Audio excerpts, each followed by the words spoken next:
Welcome to my channel. Subscribe, listen, and enjoy my stories every day. The morning began like any other in our chaotic household. The kids were fighting over cereal, the dog was barking at the mailman, and I was trying to find my car keys. Julia, my wife of 15 years, floated through the madness with the grace of someone who had mastered the art of compartmentalization. She was dressed sharply, as usual, her black blazer hugging her frame in a way that made her look like she belonged in a magazine rather than our suburban kitchen. "Don't wait up tonight," she said casually, grabbing her coffee. "Late meeting with a client." It wasn't unusual. Her job in corporate event planning often kept her out late. But something about the way she said it that day stuck with me. Maybe it was her tone, too rehearsed. Or maybe it was the way she avoided eye contact, her gaze fixed on the steam rising from her cup. I brushed it off. With 3 kids and a demanding job of my own, I didn't have the mental bandwidth to dwell on fleeting moments of unease. But as I kissed her goodbye and watched her drive away, I couldn't shake a nagging feeling that something wasn't right. Later that afternoon, I was working from home when her phone buzzed on the kitchen counter. Julia had forgotten it in her rush out the door. Normally, I wouldn't even glance at it, it was her private space, and I respected that. But the screen lit up with a text notification, and my eyes caught the words before I could stop myself. "Last night was unforgettable. Same place next week." The sender was saved as "work." My heart dropped. I stared at the phone, my mind racing. Who signs a work-related text like that? I tried to rationalize it. Maybe it was a joke. Maybe I was reading too much into it. But the gut instinct I had ignored for months reared its head, screaming at me to wake up. I told myself to let it go, to wait until Julia came home and calmly ask her about it. But the pull was too strong. My hand trembled as I picked up the phone and opened the message thread. What I found changed everything. The messages were flirtatious, explicit, and damning. They painted a vivid picture of a relationship that had clearly been ongoing for some time. There were references to weekends away, secret rendezvous, and inside jokes that cut like glass. My chest tightened as I read the words, each one a knife twist in my gut. It wasn't just the betrayal that stung, it was the ease with which she had deceived me. The woman I shared my life with, who I thought I knew better than anyone, had built a separate world behind my back. I didn't know what to do. My first instinct was to confront her immediately, but a voice in the back of my mind urged caution. If I wanted the truth, I needed proof. So, I put the phone back on the counter, exactly where she had left it, and pretended nothing had happened. That night, as we sat down for dinner with the kids, I watched her closely. She was as composed as ever, laughing at the kids' jokes and discussing her plans for the weekend. If there was guilt in her demeanor, she hid it well. I felt like I was going insane, carrying the weight of what I had discovered while she acted like everything was normal. When she finally went to bed, I stayed up, staring at my computer screen. My fingers hovered over the keyboard as I debated my next move. I knew I needed help, someone who could uncover the truth without tipping Julia off. That's when I decided to hire a private investigator. The following morning, I made the call. The man on the other end of the line introduced himself as Eric. He was professional, calm, and reassuring. After explaining my situation, he assured me that this was his area of expertise. "Give me 2 weeks," he said. "I'll get you what you need." The days that followed were agonizing. Every time Julia left the house, I wondered if she was with him. Every time her phone buzzed, I fought the urge to snatch it and read her messages. I felt like a stranger in my own life, trapped in a nightmare I couldn't wake up from. 2 weeks later, Eric called. "I have the report," he said. "Do you want to meet in person?" I drove to his office that same day, my stomach in knots. When he handed me the envelope, I hesitated. Part of me didn't want to know. But I couldn't live in the dark any longer. I opened it and felt my world crumble. Inside were photographs of Julia with a man I recognized immediately, Adam, her former boss. The report detailed their affair in meticulous detail, dates, locations, even receipts for hotel rooms. They had been seeing each other for over a decade, starting around the time she was up for a promotion. I didn't know whether to cry or scream. The evidence was irrefutable. This wasn't a mistake or a moment of weakness. This was a deliberate, calculated betrayal. As I drove home, the weight of the truth pressed down on me. But beneath the heartbreak, a new emotion began to stir, anger. Julia had built her double life at my expense, and I wasn't going to let her get away with it. Not without consequences. My mind raced as I formulated a plan. If she thought she could destroy our family and walk away unscathed, she had another thing coming. This wasn't just about revenge, it was about reclaiming my life and protecting my children from the fallout of her selfishness. By the time I pulled into our driveway, I had made my decision. The days of turning a blind eye were over. It was time for Julia to face the consequences of her actions. And I was ready to ensure that she did. The hardest part of knowing was pretending I didn't. For days, I moved through the motions of normal life, smiling when I needed to, nodding along to conversations, and sharing meals at the same table with the woman who had betrayed me. Every glance at Julia now felt loaded, every touch a farce. I was a ghost in my own home, silently watching the family we had built together crack at the foundation, though only I knew it was happening. But the pretending was necessary. I couldn't afford to lose control, not when so much was at stake. Eric's report had given me the facts, but I wanted more than facts, I wanted justice. This was no longer about saving the marriage or confronting Julia about her affair. It was about ensuring that when I walked away, I left her with nothing but the hollow consequences of her choices. The first step was to protect what mattered most, my children and our financial stability. Julia had always taken pride in how seamlessly we balanced our lives, my steady income as an architect paired with her dynamic career in event planning. But she didn't know the extent of our finances. Over the years, I had quietly funneled portions of my income into a separate account, a nest egg meant to safeguard our future. Now, that account was my leverage. I met with my lawyer, Jennifer, a no-nonsense professional who specialized in high-stakes divorce cases. She listened intently as I laid out the situation, her sharp eyes glinting as I handed over Eric's report. "This is thorough," she said, flipping through the pages.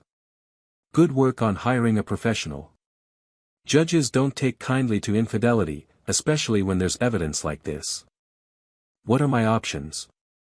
I asked, my voice steadier than I felt. Jennifer leaned back in her chair, tapping a pen against her notepad.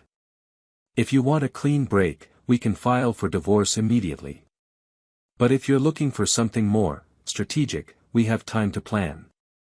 The courts will prioritize the children's well-being, and given the circumstances, custody could lean heavily in your favor.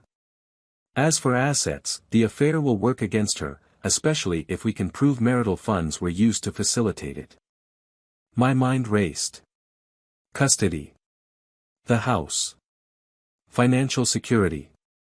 I couldn't allow Julia to walk away with any of it. She had already taken enough from me. I nodded. Let's be strategic. For the next few weeks, I worked silently behind the scenes. I collected bank statements, tax returns, and every financial document I could find. Late at night, after Julia went to bed, I pored over her emails and texts, gathering evidence of her deceit. The depth of her betrayal was staggering. There were hotel receipts charged to our joint account, expensive dinners, and even gifts. She had been funneling money from her personal savings into trips and outings with Adam. The revelation of her audacity fueled my resolve. But the hardest part was staying calm in her presence. Every time she laughed with the kids or reached across the table to touch my hand, I wanted to pull away, to scream that I knew everything.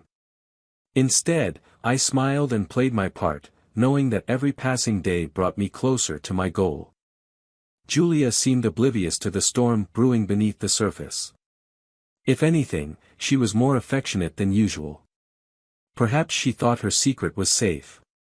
Or maybe she felt guilty and was overcompensating. Whatever the reason, it only made her duplicity harder to stomach.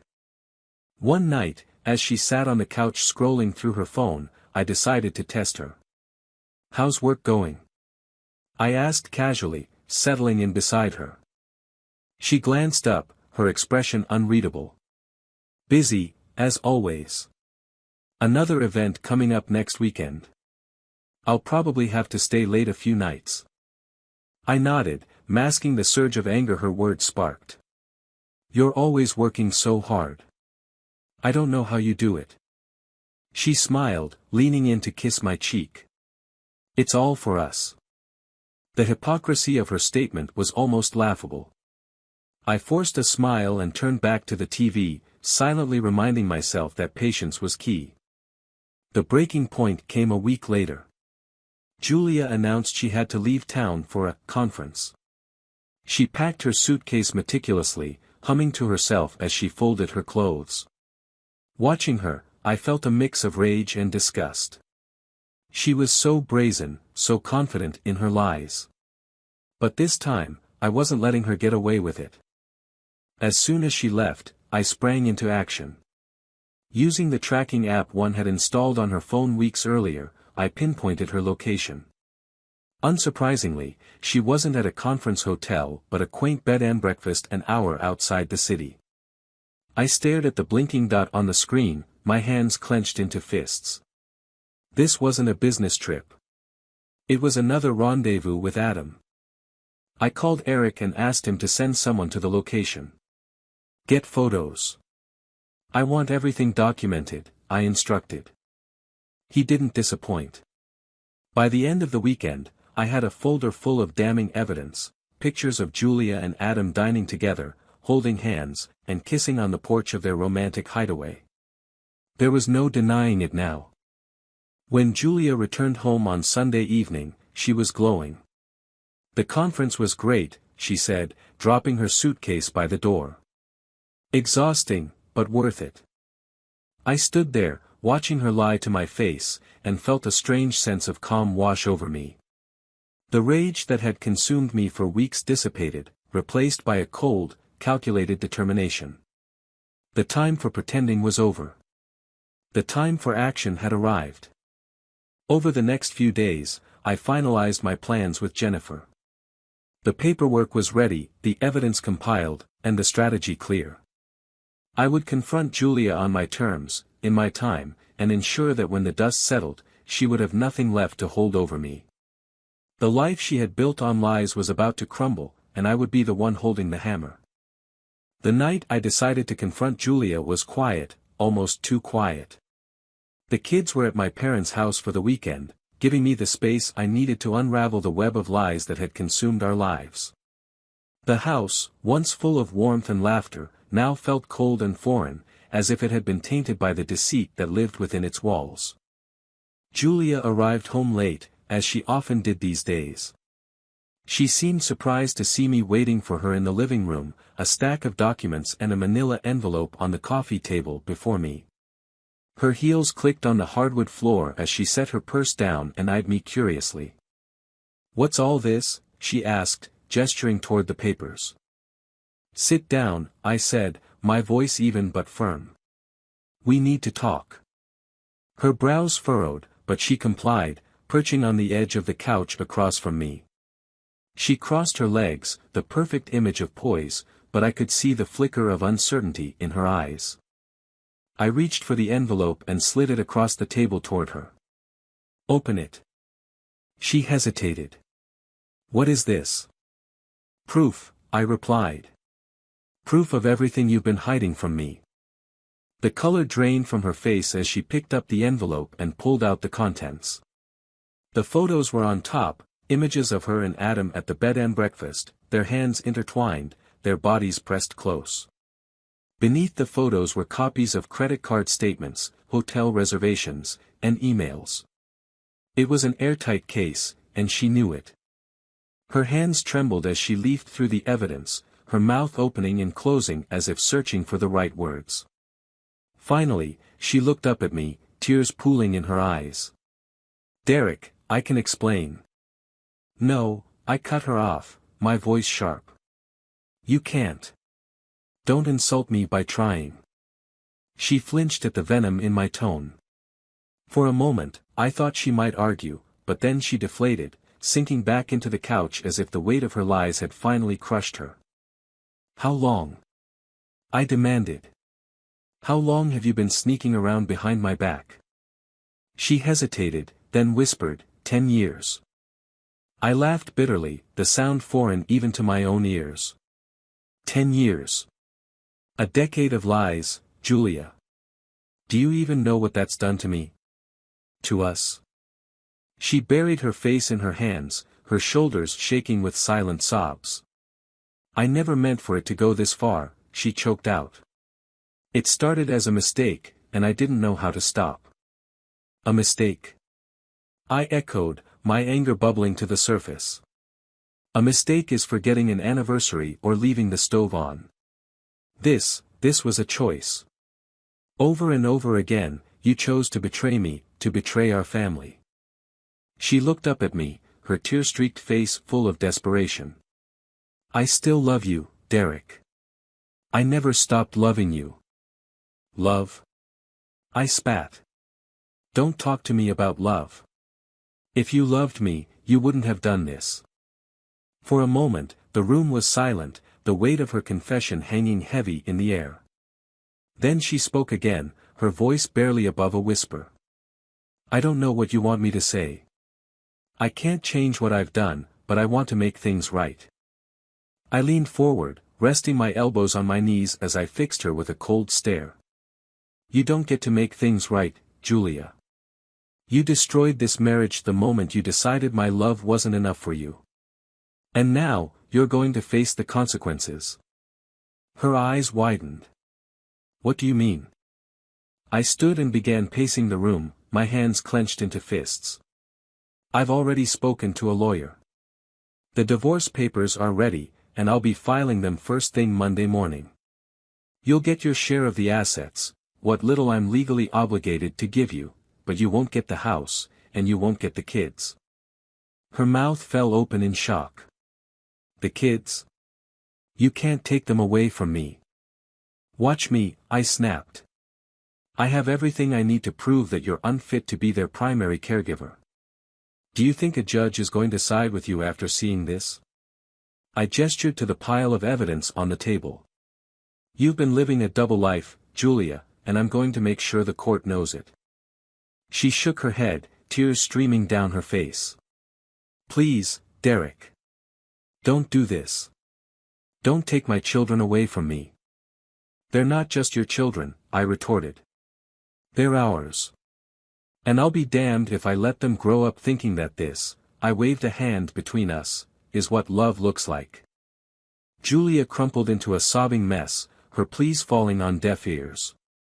I had spent years sacrificing for our family, years building a life that I thought was solid and true. And in return, she had torn it all apart. As I watched her fall apart before me, I felt no pity, no desire to comfort her. This was the bed she had made, and now she would lie in it. Alone. "I'll give you the weekend to pack your things," I said finally, my voice devoid of emotion. "After that, I want you out of this house." Her sobs grew louder, but I didn't care. I turned and walked away, leaving her to wallow in the wreckage of her lies. Upstairs, I locked myself in the guest room, unwilling to share the same space with her any longer. For the first time in weeks, I felt a sense of relief. The confrontation was over, and the path forward was clear. Julia's betrayal had broken something inside me, but it had also set me free. And as I lay on the unfamiliar bed, staring at the ceiling, I vowed to never let her or anyone else take that freedom away from me again. The house was eerily quiet in the weeks that followed Julia's departure. The kids stayed with me most of the time, their laughter filling the empty rooms when they were around. But when they went to bed, the silence returned, oppressive and suffocating. The space that had once been our home felt hollow, like the ghost of a life that no longer existed. Julia left as instructed, taking only what she needed. She didn't argue, didn't fight for more. Maybe she knew it was pointless, or maybe she simply didn't have the strength. Either way, when the day came, she kissed the kids goodbye, whispered, "I'll see you soon," and walked out the door. I stood in the kitchen, watching her car disappear down the street, feeling more relief than sadness. Or so I thought. For a while, I threw myself into rebuilding. I focused on the kids, on creating a semblance of normalcy for them. I wanted them to feel safe, to know they were loved. And for the most part, it worked. They adjusted quickly, their resilience both inspiring and heartbreaking. But beneath my efforts, something darker began to take root. The anger I had carried for so long started to mutate. It wasn't enough to push Julia out of my life, I wanted her to suffer the way I had suffered. I wanted her to feel the weight of her choices. So I fought harder in court than I needed to, ensuring she got the bare minimum visitation with the kids. I blocked her calls, ignored her emails, and shut her out completely. Every time she tried to bridge the gap, I built the wall higher. But the thing about walls is that they trap you just as much as they keep others out. Months passed, and life went on. The divorce was finalized, and I thought that would bring closure. Instead, it brought emptiness. I had won, if you could call it that, but the victory felt hollow. I started losing sleep, my nights consumed by restless thoughts and endless what-ifs. I began to wonder if I had gone too far, if my need for revenge had blinded me to the bigger picture. But by then, it was too late. One gray morning, as I sat at the kitchen table sipping coffee, I got a call from an unknown number. Normally, I wouldn't have answered, but something compelled me to pick up. "Derek?" The voice on the other end was shaky, barely audible. "Yes," I said, already dreading what was coming. "This is Laura, Julia's sister. I don't know how to tell you this, but Julia, she's gone." My heart stopped. "What do you mean, gone?" She took her own life last night. They found her this morning." The phone slipped from my hand, clattering onto the table. I stared at it, unable to process the words. Julia was gone. How could that be? She had always been so strong, so full of life. Even in her darkest moments, she had fought to hold on. The rest of the conversation was a blur. Laura said something about a note, about Julia's struggles, about how she had been trying to rebuild her life but felt like she had lost everything. When I hung up, I sat in stunned silence, the weight of her death crashing over me like a tidal wave. The kids. How would I tell the kids? That night, I sat them down in the living room, their innocent faces looking up at me expectantly. Emma, my oldest, was the first to notice something was wrong. "Dad? What's going on?" I took a deep breath, trying to steady my trembling hands. "Your mom, she's not coming back." The words hung in the air, heavy and suffocating. Their confusion quickly gave way to tears as I explained, as gently as I could, what had happened. Emma broke down, sobbing uncontrollably, while Jack and Lily clung to me, their small bodies shaking with grief. I held them close, my own tears falling silently, knowing that this pain was something they would carry for the rest of their lives. In the weeks that followed, the guilt consumed me. I replayed every moment of our last conversation, every decision I had made since discovering her betrayal. Had I been too harsh? Had I pushed her too far? The evidence was clear, she had made her choices, and she had to live with them. But now, she wasn't living at all, and a part of me couldn't help but wonder if I had been complicit in her downfall. Julia's funeral was small and somber, attended by close friends and family. I stood at the back, unsure if I even belonged there. When Laura saw me, she approached with tears in her eyes. "She left a note," she said, pressing a folded piece of paper into my hand. "You should read it." I waited until I was alone to open it. The note was short, written in Julia's neat, precise handwriting. Derek. I'm sorry for everything. I didn't mean to hurt you, but I know I did. You were a better husband and father than I deserved, and I'll never stop loving you. Please tell the kids I'm sorry, and that I love them more than anything. I hope one day you can forgive me. Julia. I stared at the note for what felt like hours, her words cutting deeper than any betrayal ever could. Forgiveness? I wasn't sure I could give her that, not yet. But as I folded the note and tucked it away, I realized that holding on to my anger wouldn't bring her back. It wouldn't heal the wounds she had left behind. And so, for the first time since this nightmare began, I allowed myself to grieve, not just for what I had lost, but for the woman Julia had been before everything fell apart. She was gone now, and no amount of anger or regret could change that. In the end, we were both victims of our own choices. And as I sat in the quiet of the house that no longer felt like a home, I realized that forgiveness wasn't for Julia, it was for me. But whether I could find it remained to be seen.